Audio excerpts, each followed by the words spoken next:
আজকে তোমাদের সাথে শেয়ার করব আমার বাচ্চাদের মিল কি করে আমি বানাই। তো ওরা ফুড খায় নর্মালি। এখানে দেখতে পাচ্ছ মুসুরির ডাল আর ওটস নিয়েছি, আর এখানে ভেজিটেবলস হিসেবে রয়েছে বিট আছে, কাঁচকলা আছে, গাজর আছে, পালং শাক রয়েছে।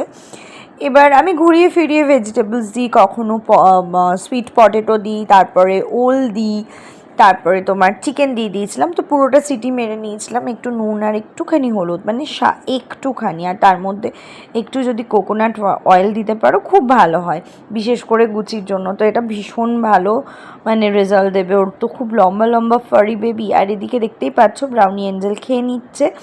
ওদের আগে দিই বড়, যে যেমন যার যেমন বয়স সে সেভাবে খায়, আগে এঞ্জেল, তারপর ব্রাউনি, তারপর গুচি। এটা আমার নিয়ম।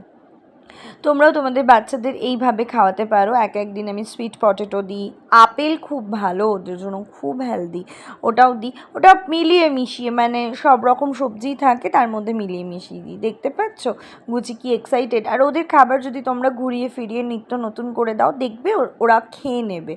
আর খাইয়ে দেওয়ার অভ্যেস প্লিজ কেউ করবে না ছোটোবেলা থেকে, আমি যেমন একদম আমার বাচ্চাদের করি না। আর আমার মানে বাচ্চাদের আমি এতটাই টেস্টি করে খেতে দিই যে ওদের বলি যে খেতে খেতে খুব টেস্টি, একটুখানি দিবি ব্যাস, সবাই মিলে আমার ওপর চিৎকার করে। ওদের খাবার নিয়ে কেউ বলতে পারবে না টেস্টি। তো কেমন লাগলো?